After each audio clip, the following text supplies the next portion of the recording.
nasab jauh nggak bisa, Wan. Jangan mau digoblok-goblok, paham ya? Nggak bisa, dalam agama nggak boleh juga itu aja, Vigi. Ada yang bilang tes DNA nggak bisa jadi bukti syar'i untuk mengisbat nasab. Saya jawab, kalau ada bukti tes DNA saja, you tetap nggak percaya, apalagi tanpa bukti.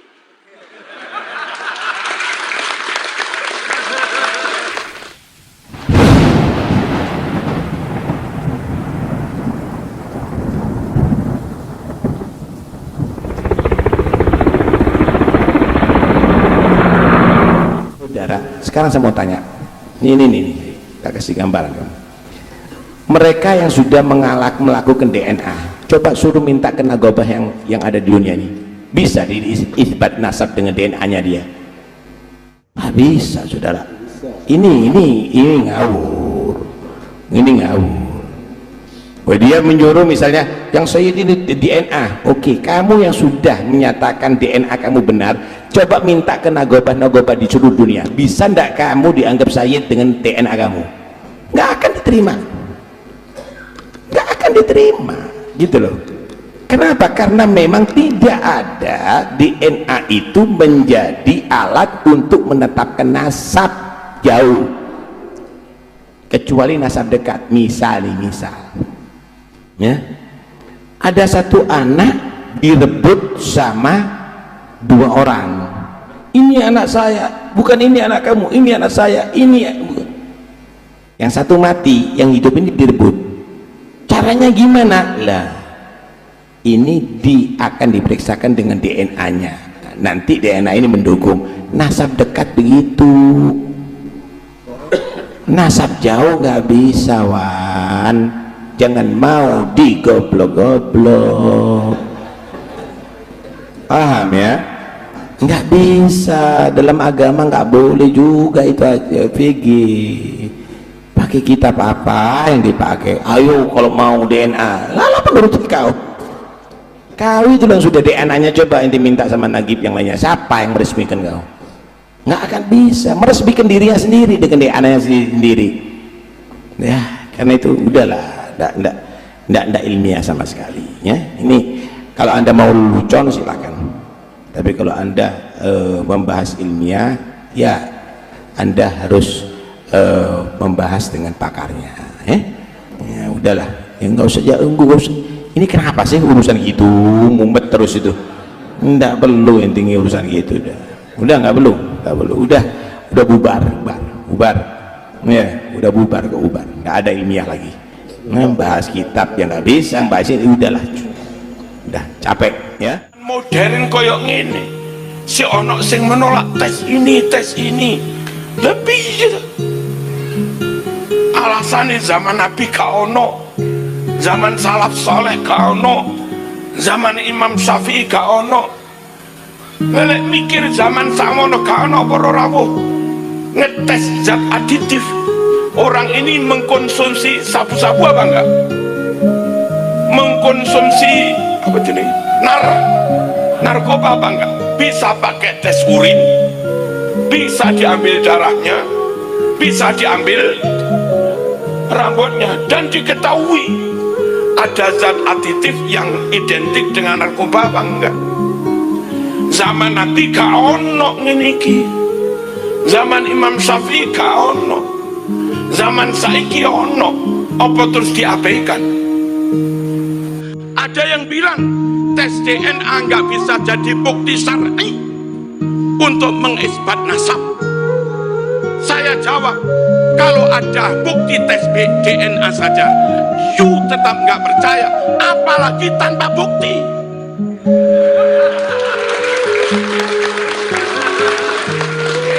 Logikanya kok aneh-aneh.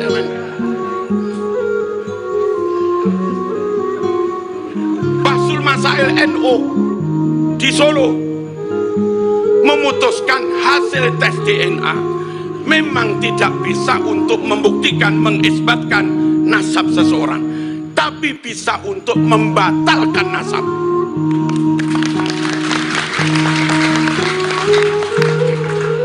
Kalau ada orang aneh keturunan ke-58 lumayanlah masuk.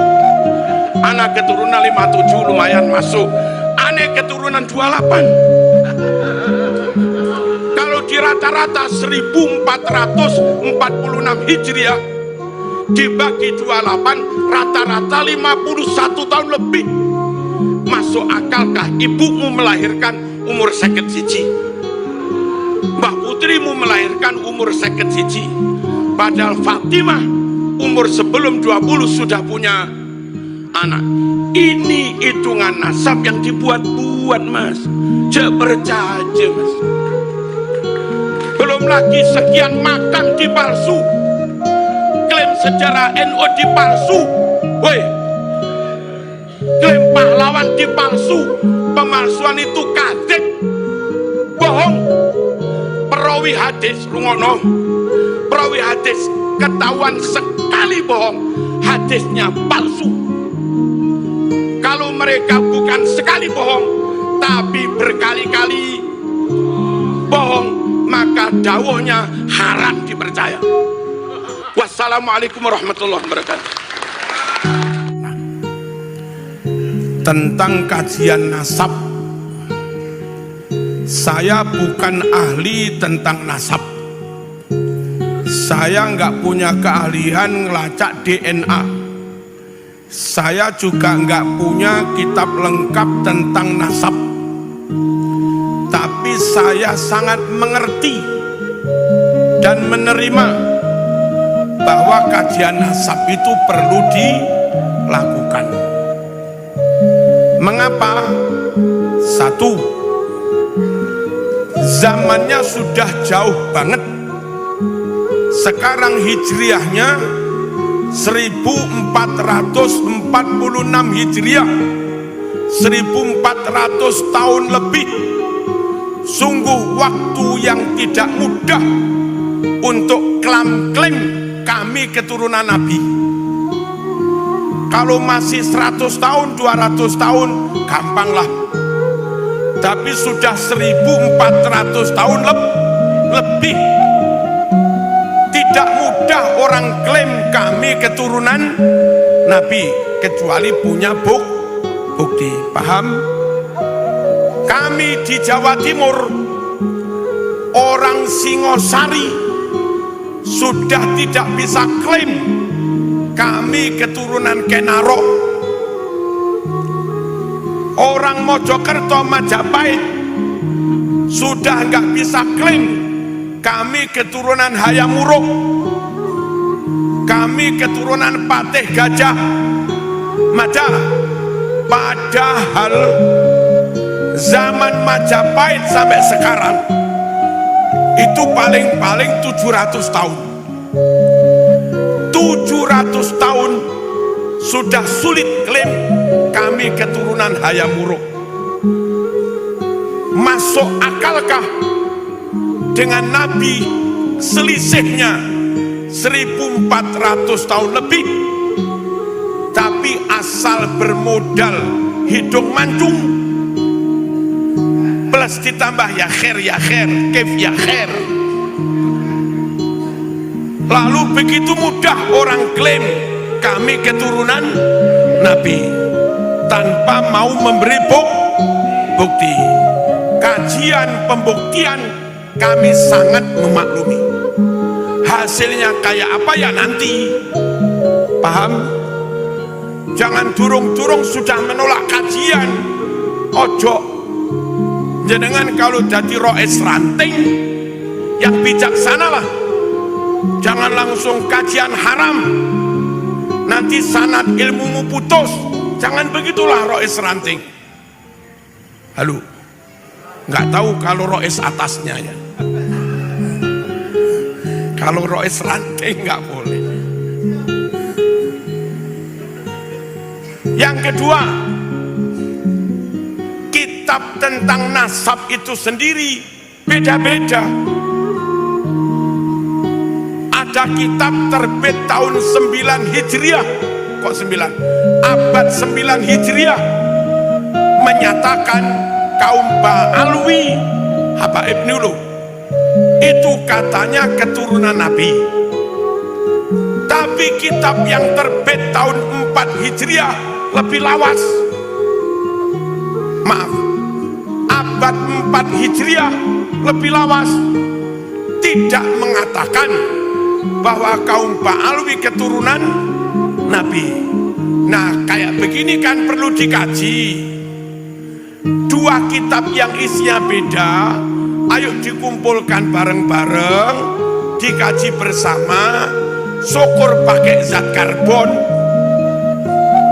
Mana-mana kitab yang lebih lawas, mana kitab yang kertasnya lebih anyar, mana tulisan yang asli, mana tulisan yang ditambah belakangan, kan bisa dites pakai zat karbon untuk diketahui yang asli, yang terbit abad 4 kah, atau yang asli yang terbit abad 9.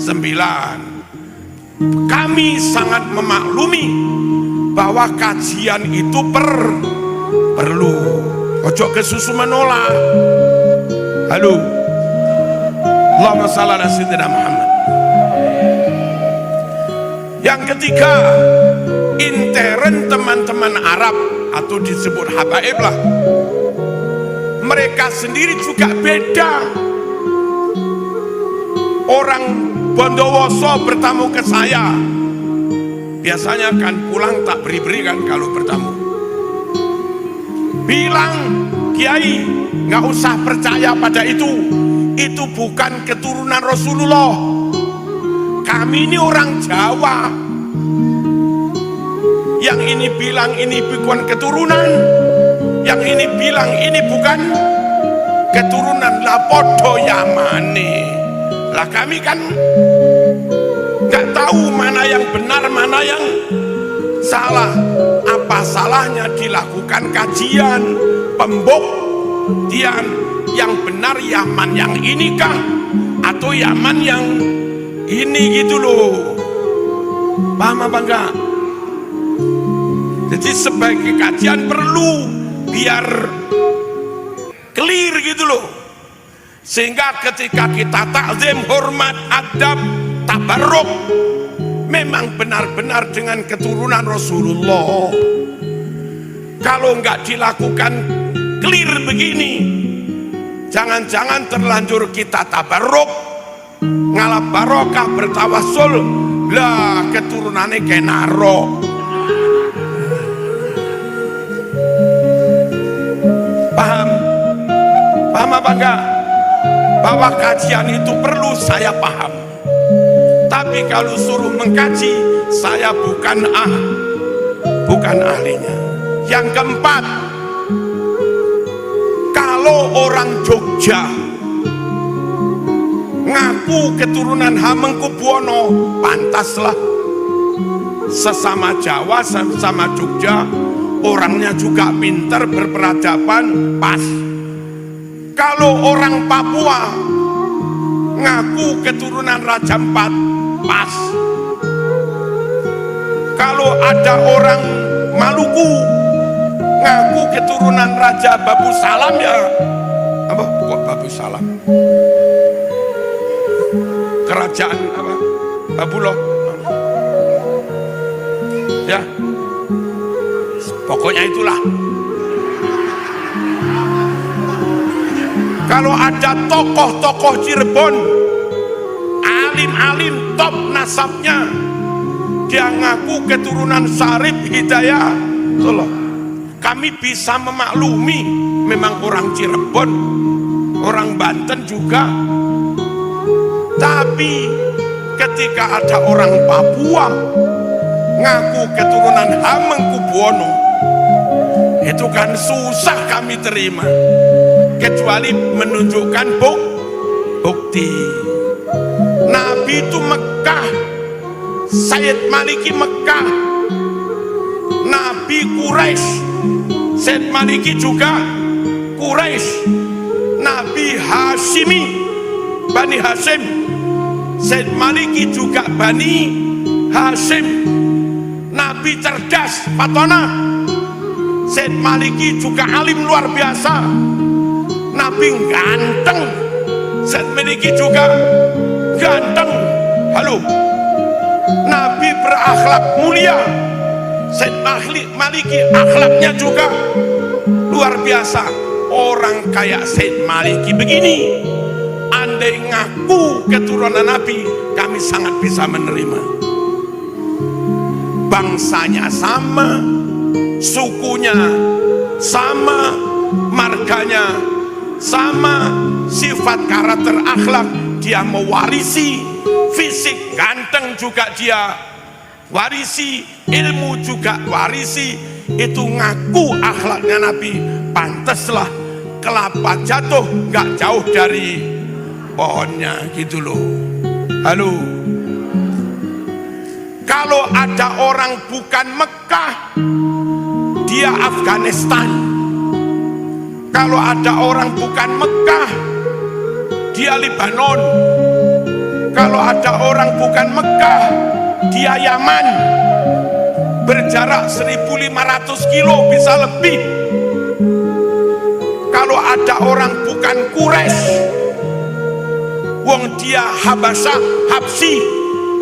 Kalau ada orang bukan Quraisy, dia Qahtani. Kalau ada orang bukan Quraisy, maaf, dia Aden.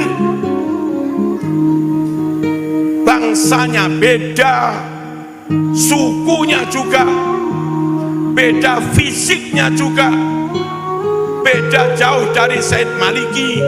Halo, karakter akhlak sifatnya juga beda. Nabi sabar berakhlak mulia, dia ngamuan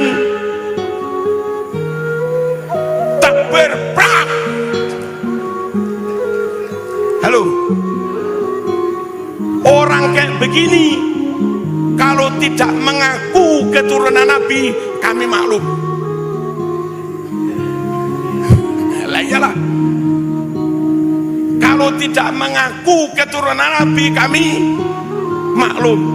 Tapi ketika ngaku keturunan Nabi, bangsanya beda, sukunya beda, karakternya juga beda, diminta bukti tidak maulah. Kami yang Jawa ini bingung.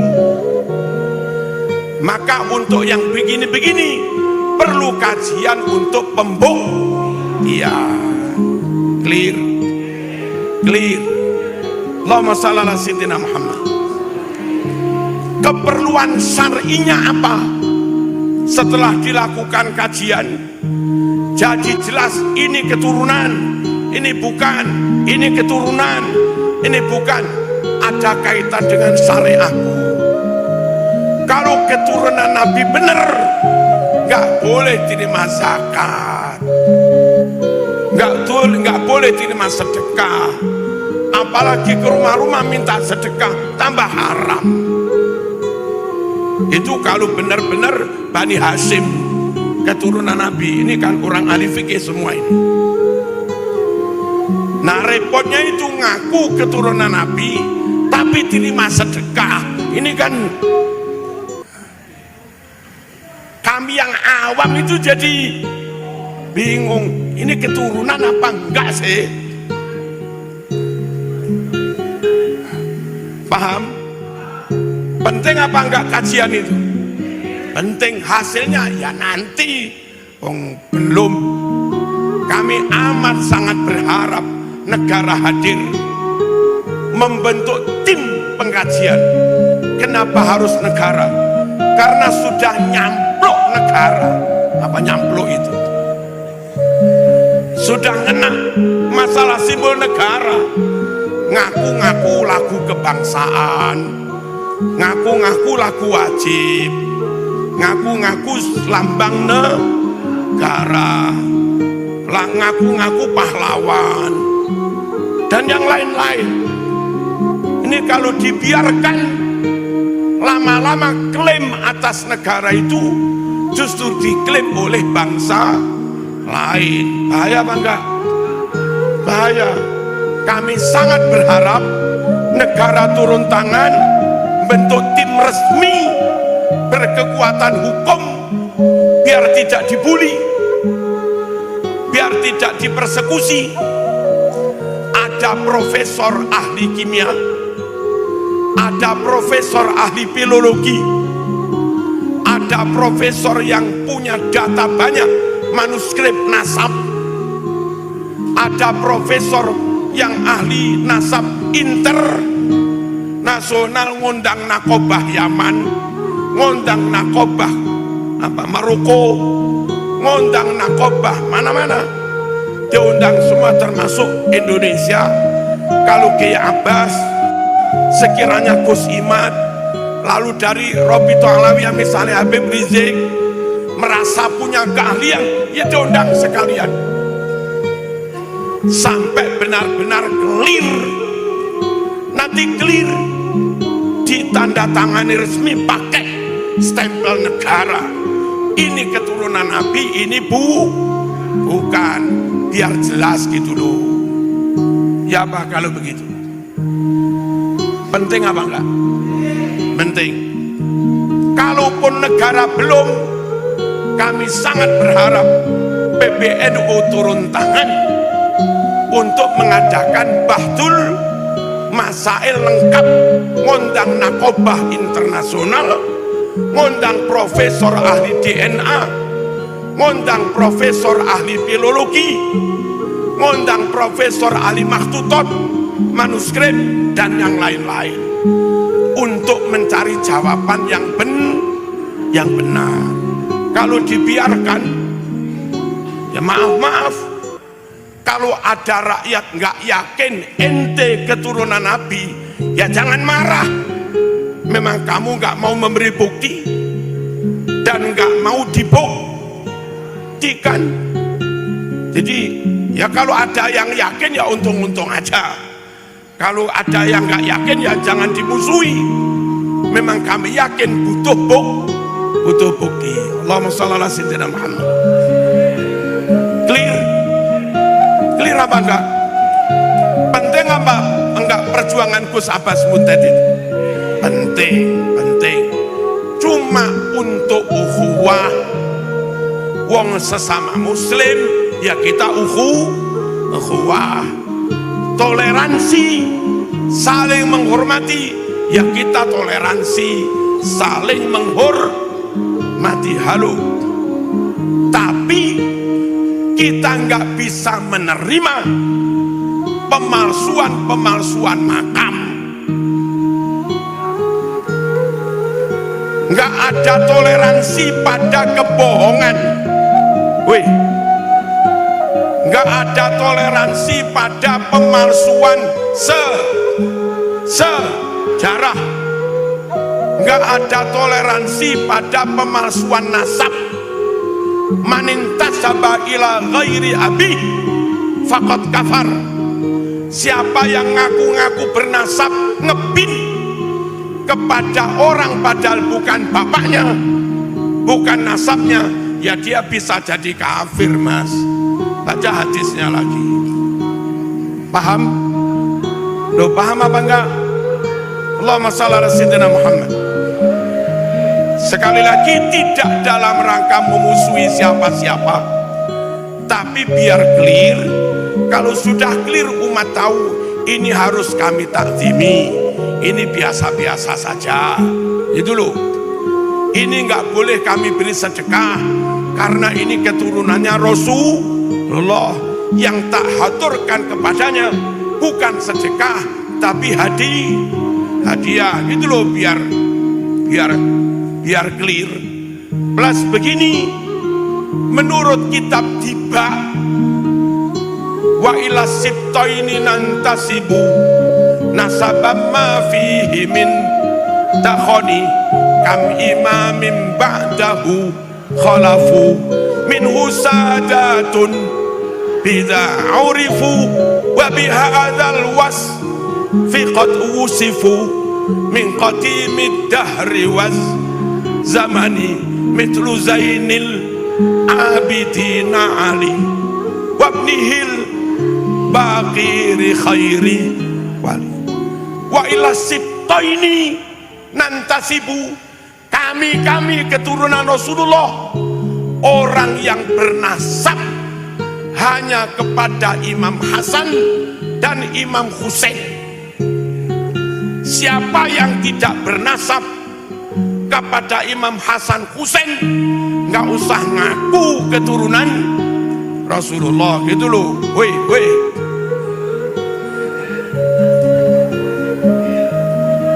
jelas apa enggak ini? Nasabam mafihi min dakhon.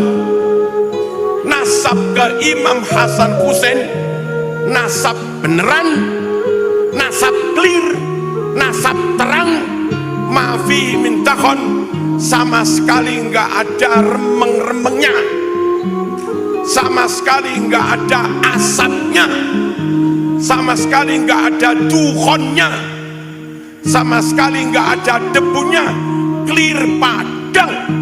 Nasab ini memang keturunan Rasulullah. Paham? Kajian ini perlu biar clear. Nasabam mafihi min dakhoni. Kalau enggak dikaji, ya tetap remeng-remeng. Kalau remeng-remeng, ya ada yang ngakui, ada yang tidak. Wong namanya juga remeng-remeng. Kam imamim ba'dahu khalafu. Banyak sekali dari keturunan nasab Imam Hasan Husain yang jadi imam, jadi tokoh ilmu. Syekh Abdul Qadir Al-Jilani keturunan Imam Hasan, Syekh Maliki keturunan Imam Hasan. Banyak dari keturunan itu jadi imam, tokoh top-top. Kalau zaman hanya jualan apalah, nggak jadi tokoh, mohon nggak usah ngaku keturunan.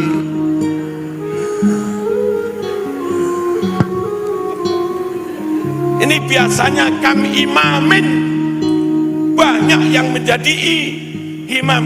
Imam Ali Zainul Abidin, putra dari Imam Husain, itu tokoh sufi. Saking tasawufnya hanya kepada Allah, dia sholat di masjid kebakaran. Orang pada teriak, ya benar Rasulullah, hari, wahai cucu Rasulullah, kebakaran, ayo keluar. Tenang aja dia sholat. Ini memang hanya kepada Allah sudah, gak takut dengan apapun.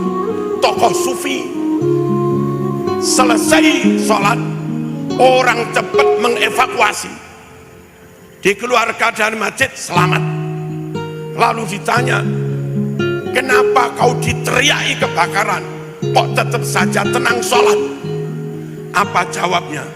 Al-hadni narul akhirah an narid dunya. Dalam hal saya takut pada neraka di akhirat, itu sampai membuat kami nggak peduli dengan api yang ada di dunia. Ya, kayak begini loh keturunan Rasul itu.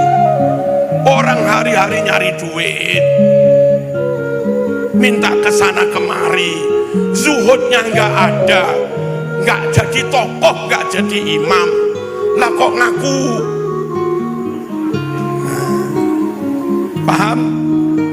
Paham? Kalau dari kajian nanti ternyata kamu terbukti keturunan, ya khair, alhamdulillah, kami takdim semakin tidak ragu. Kalau ternyata nggak terbukti keturunan, kamu tereliminasi. Ini dulu nggak tereliminasi. Apa tereliminasi? Tersingkir, corek, tersingkir. Jangan sakit hati, ojo gelo.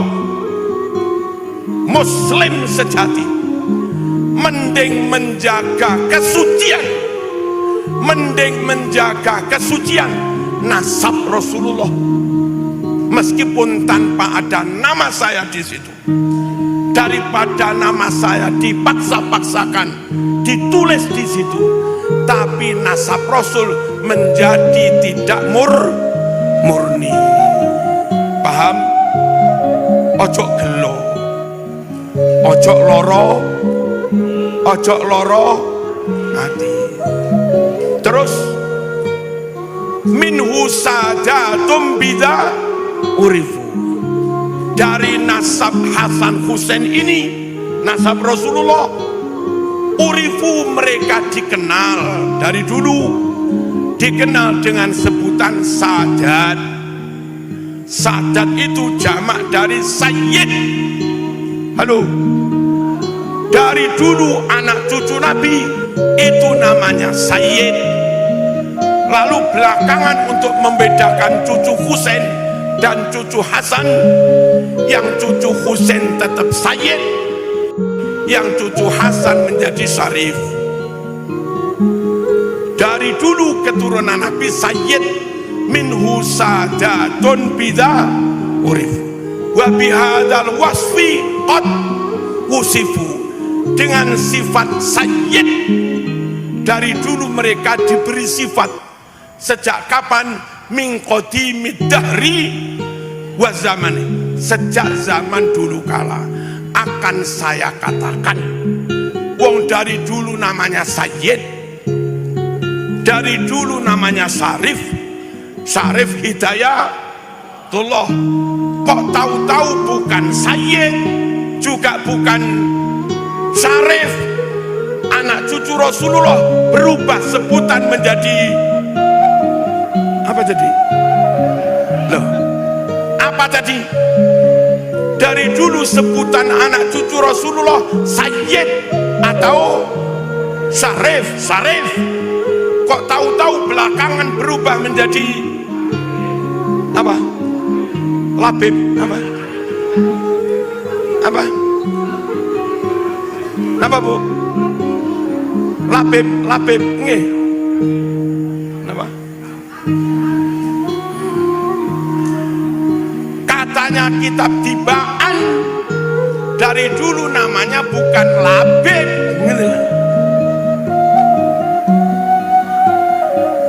namanya dari dulu sayyid. Nah gitu loh, kita ikut kitab Tibaan saja ya. Kepingin pemurnian minhu sadatum bida urifu, kepingin padang tanpa remeng-remeng, mafihi min dakhoni. Ini yang perlu kami sampaikan tentang nasab. Kami nggak menentang nasab siapa-siapa. Kalau mereka tanya ngapain ngurus nasab orang, kalau kamu nggak ngaku nasab Nabi, kami nggak perlu ngurus. Tapi karena kamu ngaku nasab Nabi, terkait dengan syariat, terkait dengan kewajiban harus mahabbah, kami harus urusi. Jangan-jangan terlanjur kami mahabbah, ternyata bukan. Terlanjur kami nggak mahabbah, ternyata iya gitu loh. Makanya perlu dilakukan kajian. Al-Fatihah.